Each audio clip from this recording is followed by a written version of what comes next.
président de la transition, le général d'armée Assimi Goïta, a quitté Bamako ce matin pour Conakry, la capitale guinéenne.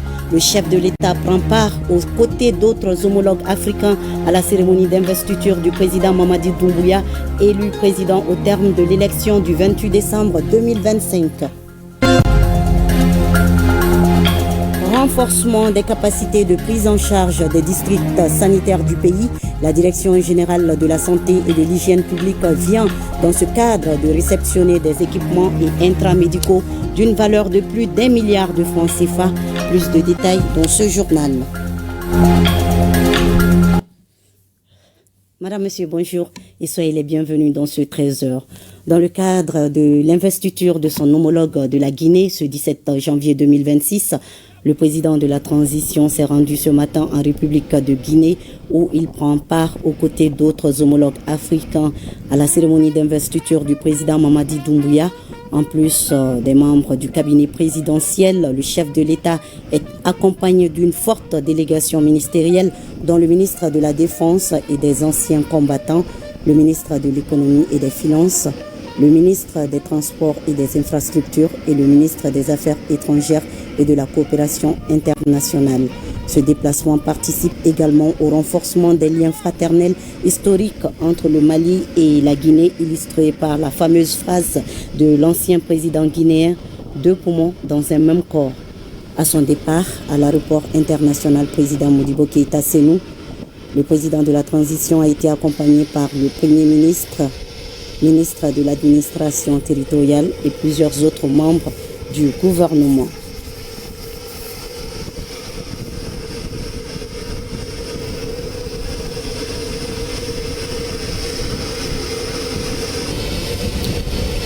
Voilà. Le départ du président de la transition pour la capitale guinéenne où il prend part à la cérémonie d'investiture du président Mamadi Doumbouya.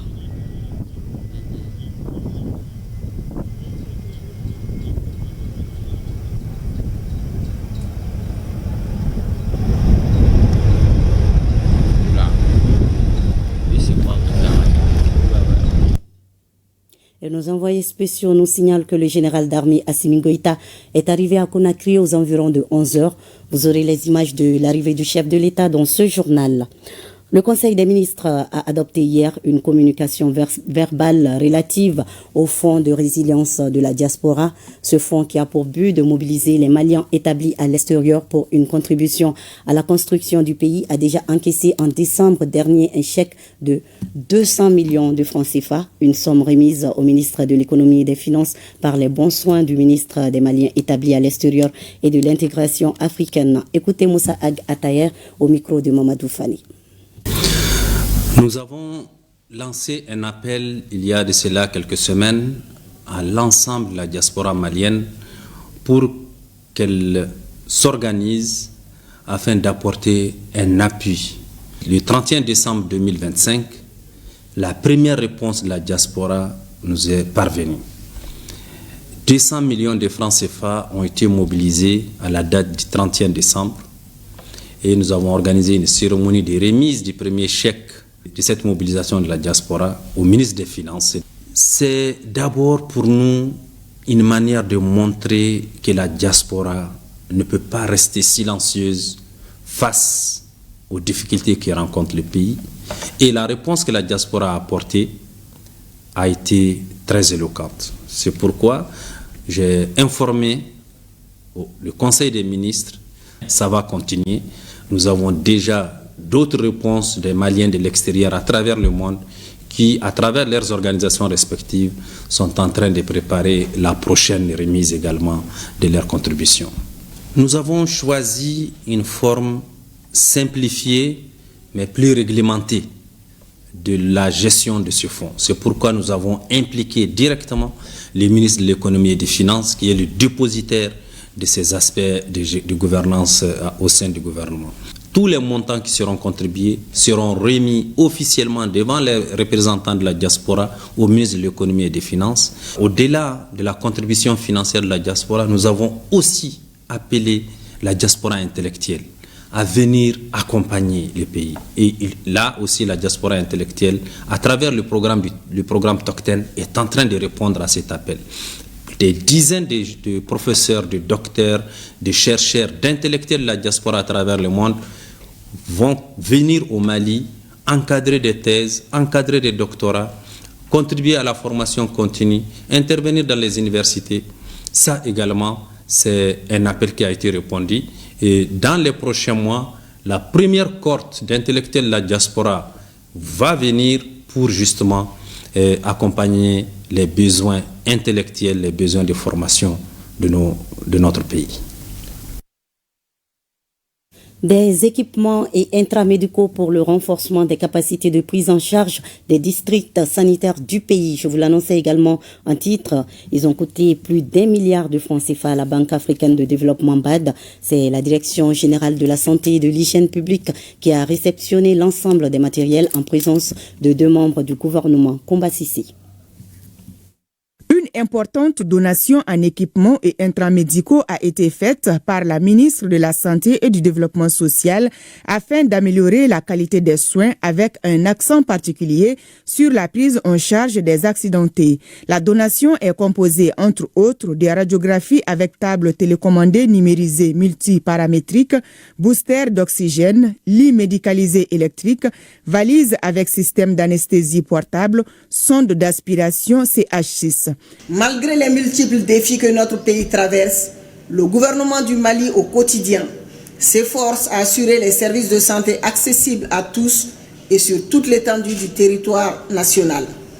Ainsi, ces équipements de pointe que nous allons remettre sont d'une valeur de 1 494 756 000 francs CFA, acquis sur financement de la BAD en partenariat avec le ministère de la Santé et du Développement social.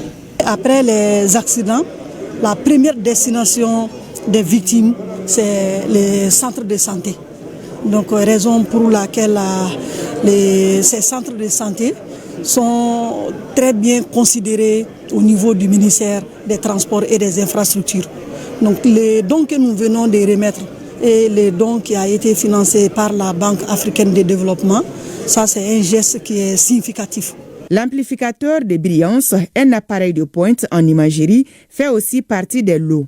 Nous pouvons constater dans le lot 2 amplificateurs de brillance et un appareil crucial en radiologie interventionnelle pour visualiser en temps réel et avec une grande précision les structures internes du corps pendant les opérations, permettant ainsi de guider les gestes chirurgicaux tout en utilisant une faible dose de rayon X pour le patient. Son utilité s'étend à l'orthopédie, à la cardiologie, à la neurologie et à la gastro-entérologie.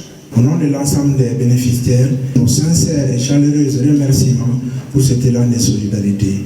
Et par ma voix, nous tenons à vous rassurer que ces équipements seront utilisés avec rigueur, transparence et responsabilité, conformément aux objectifs attendus.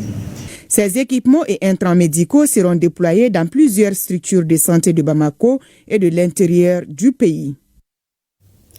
ORTM, l'Office de radio et de télévision du Mali, lance cette année un vaste chantier de modernisation malgré un budget en légère baisse de la poursuite des travaux de sa grande tour sur la route de Kati au renforcement des programmes en Bamanankan. Priorité est donnée à la proximité et au numérique pour répondre aux nouveaux défis de l'audiovisuel. C'est ce qui ressort de la 57e session du conseil d'administration de l'Office tenue hier, une session présidée par le secrétaire général du ministère de la Communication, Alocine Touré. L'année 2026 est celle de la transformation institutionnelle de l'ORTM. En effet, suite à l'audit organisationnel diligenté en 2025, l'ORTM entame une restructuration profonde à travers la relecture de son organigramme et de son cadre organique. L'objectif visé est de moderniser la gouvernance et de renforcer la motivation du personnel pour répondre aux défis du secteur audiovisuel. Les administrateurs nous ont demandé un audit organisationnel pour voir un peu comment réorienter le fonctionnement de l'ORTM. Et l'audit a été présenté avec le cabinet Link Communication qui a présenté justement les résultats de ces travaux ici en session extraordinaire. Et dans les conclusions, il a été proposé beaucoup d'innovations. Et parmi ces innovations, il y a quand même la direction de l'information qui a été proposée. Il y a le changement de la direction de la radio rurale qui deviendrait la direction des stations régionales. Donc on a demandé aux administrateurs vraiment de voir comment mettre en œuvre la proposition du cabinet. Quant au budget global, il s'établit à 13 490 milliards de francs CFA, marquant une légère baisse de 2,47% par rapport à 2025. L'investissement majeur demeure la reconduction de 2 milliards de francs CFA du budget spécial d'investissement pour la poursuite des travaux de la tour de l'ORTM située route de Kati. Je me réjouis de la reconduction du budget spécial d'investissement BC porté à 2 milliards de francs CFA pour la deuxième année consécutive. Cet effort illustre la volonté de plusieurs autorités de booster le chantier de construction de la maison de la radio et TV. Le budget provisionnel pour l'exercice 2026 s'élève à 13 490 436 000 francs CFA et repartis comme suit. Les ressources propres sont estimées à 4 654 millions, soit 34,50%. La subvention de l'État est de 8 836 436 000, incluant le BC, soit 65,50%. Ce budget connaît une diminution de 2,4% par rapport à 2025. Au 31 octobre 2025, le taux de réalisation des ressources propres était de 60%, une tendance en baisse qu'il nous faudra impérativement inverser. L'ORTM adapte sa grille pour renforcer sa mission de service public à travers le renforcement de l'offre en langue officielle bamanankan. La modernisation digitale se poursuit également avec le développement des plateformes numériques pour élargir l'audience. En même temps, l'Office fait un recours accru à la coproduction pour diversifier les revenus et réduire les coûts de production. Cette 57e session ordinaire du conseil d'administration de l'ORTM a permis vraiment de passer au peigne fin le fonctionnement de l'Office, notamment au niveau financier, au niveau fonctionnel, et donc aussi d'adapter, n'est-ce pas, le conseil d'administration a donné des orientations claires pour que l'ORTM s'adapte à la dynamique communicationnelle du pays aujourd'hui, à savoir faire prévaloir la souveraineté de l'État du Mali, se battre beaucoup pour notre liberté de choix de partenariat stratégique et également la primauté des intérêts du peuple malien dans le cadre de l'AES, qui est une confédération sur laquelle nous espérons beaucoup et qui est vraiment dans une dynamique très positive. Le conseil d'administration a assigné à l'Office une mission de guerre informationnelle. L'ORTM devra s'affirmer comme le pilier du contre-narratif national, particulièrement pour valoriser le projet de la Confédération des États du Sahel et soutenir les initiatives de la transition. Les outils numériques, notamment les téléphones portables et surtout les tablettes, sont de plus en plus utilisés par les enfants.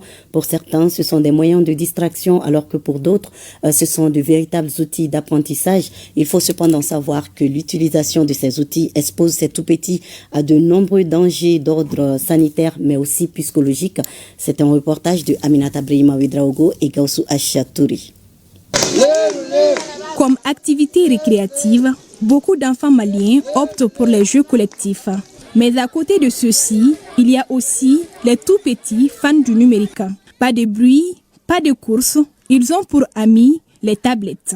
À peine âgée de 4 ans, Mariam Kone maîtrise parfaitement chaque coin et recoin de sa tablette. Ses petits doigts glissent sur l'écran à la recherche de ses applications favorites. Tablette. La waklan pa kono pat pipa kono me ente tout à fait pa kono ben jere kala bo tablette kono entra fence ko 1 2 3 non on est ABCD pour que vous sachiez quoi c'est quoi. La famille Camara, située à Lafiabougou, fait partie de celles qui sont pour l'utilisation des outils numériques par les enfants. Après l'école, chacun récupère ce qu'ils appellent leur deuxième professeur à domicile, la tablette. Donc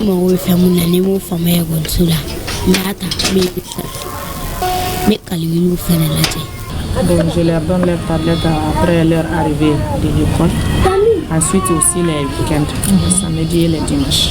L'utilisation de la technologie est d'un apport capital dans l'éducation selon les enseignants. Déjà quand les enfants à leur bas âge apprennent à utiliser ces outils, ça peut beaucoup les aider à faire des travaux personnels. Certaines écoles déjà depuis le bas âge commencent à initier les enfants à l'outil informatique. Donc ceux qui utilisent déjà les tablettes à la maison ont un avantage certain sur les autres. Quand les règles d'utilisation ne sont pas respectées, ce qui devrait être bénéfique pour l'enfant peut produire l'effet contraire. L'enfant qui utilise beaucoup les tablettes, ça peut vraiment avoir un impact négatif sur sa concentration et leur capacité aussi de mémorisation, et ça excite aussi les enfants à pouvoir avoir des gratifications immédiates. Pour beaucoup de parents, l'utilisation des tablettes est le meilleur moyen pour canaliser l'enfant. Mais la plupart d'entre eux ignorent complètement les dangers auxquels ils exposent leur progéniture. Les enfants qui passent beaucoup de temps sur les écrans, ils seront beaucoup plus sédentaires. Donc ça peut provoquer à ce niveau une obésité qu'on appelle surpoids chez ces enfants. Ceux qui utilisent juste pour aller au lit, ils seront exposés aux troubles de sommeil aussi. Et les difficultés à se calmer seuls. Tant qu'ils n'ont pas ça, ils seront toujours agités.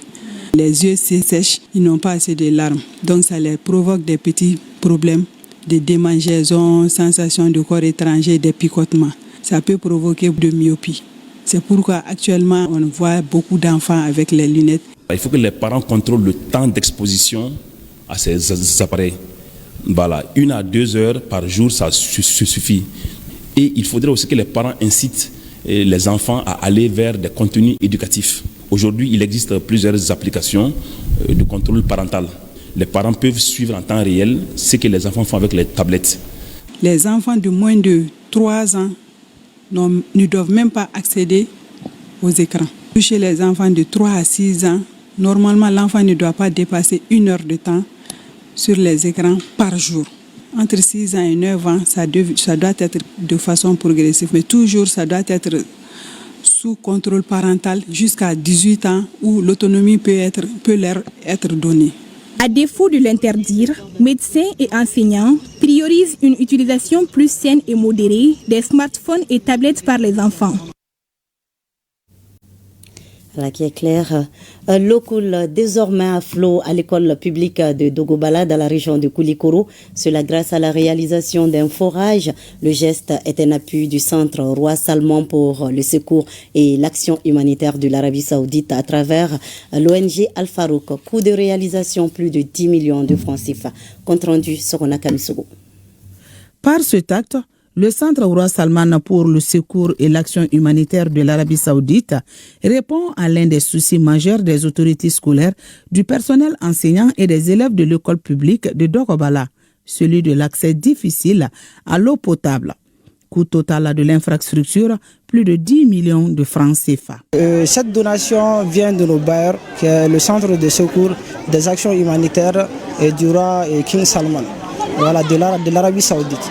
L'ONG Al-Farouk. On est en partenariat avec ce centre de secours. La donation est faite pour améliorer le cadre de vie des populations. Le conseil que j'ai à donner pour l'entretien est que vraiment le comité puisse jouer son rôle. On va leur faire une formation d'ici peu.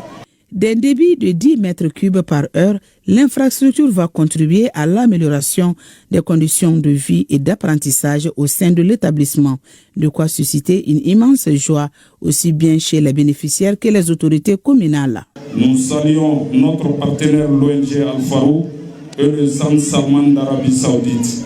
Le corps enseignant et les élèves de Dogobala vous remercient de ce point d'eau si capital pour eux. Que Dieu bénisse l'ONG Al-Farouk et le Centre Salman d'Arabie Saoudite et le Mali. Avant juste la reprise, l'école m'avait réclamé quand même un fourrage. Bon, je n'avais pas automatiquement les moyens. Maintenant, l'arrivée de Al-Farouk vraiment a satisfait ce vide. On mettra en place un comité qui va gérer les fourrages. Il va falloir prendre soin de ces châteaux pour le bonheur de toute la population. Pour rappel, la réalisation de ce forage s'inscrit dans le cadre d'un vaste programme social initié par le Centre Salman, un programme qui tire vers sa fin. La coalition Angataranae a célébré la journée nationale de la souveraineté retrouvée à travers une lecture du Coran au camp fort Cheikh Sidi Bekaï de Tombouctou. Il s'agit pour elle d'honorer la mémoire des vaillants soldats tombés pour la patrie et de faire des bénédictions pour ceux qui sont engagés sur le théâtre des opérations. Reportage Najim Baba Sissé et Hassan Aïdara. Par cette lecture de Coran au camp fort Cheikh Sidi Bekaï de Tombouctou, la coalition Angataganaye entend honorer la mémoire des vaillants militaires tombés sur les champs de l'honneur et faire de bénédictions pour les soldats engagés sur les différents théâtres des opérations. Le 14 janvier, c'est un jour qu'on ne peut jamais mettre à l'écart et on ne peut jamais oublier nos femmes. Donc tout ce que nos femmes ont besoin maintenant, c'est une lecture coranique des bénédictions pour le Mali et pour le pays et pour nos femmes. Nous avons réussi cette initiative pour que nos femmes soient fortes, soient courageuses et savent toujours que nous sommes à côté d'eux. Nous aussi, nous sommes résilients et déterminés toujours avec nos braves soldats et on est fiers d'eux. Cette initiative hautement patriotique, qui n'est pas une première de la part de la coalition, est appréciée par la hiérarchie militaire. Nous, en tant que croyants, nous saluons toujours cette initiative parce que nous savons qu'avec ces activités spirituelles, voilà, ça nous soulage, ça nous donne encore plus de morale. Nous savons que nous sommes accompagnés avec ce genre d'initiative. La cérémonie de lecture a été suivie d'une fatiha et un petit déjeuner. Et avant de se quitter en image, l'arrivée ce matin à Conakry en Guinée du président de la transition, le chef de l'État qui prend part aujourd'hui aux côtés de plusieurs de ses homologues du continent à l'investiture du président de la République de Guinée. Le président de la transition accueilli ici à l'aéroport international Ahmed Sékou Touré de Conakry par le Premier ministre et le chef de la diplomatie de Guinée. On notait aussi la présence de l'ambassadeur du Mali en Guinée et beaucoup d'autres personnalités. Le président de la transition qui salue les corps constitués. Après un bref passage au salon d'honneur, voilà, vous le voyez, le chef de l'État a également salué une forte colonie malienne mobilisée à l'aéroport pour lui réserver un accueil populaire des plus chaleureux. Voilà. Le président de la transition, le général d'armée Assimi Goïta, qui prend ensuite la direction de la résidence Kinsi à quelques encablures du stade Lansana Conté où se tient la cérémonie d'investiture. À noter que l'élection présidentielle en Guinée a eu lieu le 28 décembre dernier et que le général Mamadou Doumbouya l'a emporté dès le premier tour avec 86,72% des voix selon les résultats définitifs. Le reportage de nos envoyés spéciaux sur cette cérémonie est à suivre dans l'édition de 20h et c'est la fin de la présente. Merci à vous de l'avoir suivi. Vous avez rendez-vous donc à 20h avec Nyanya Aliou Traoré. Bel après-midi et à demain 13h, Inch'Allah.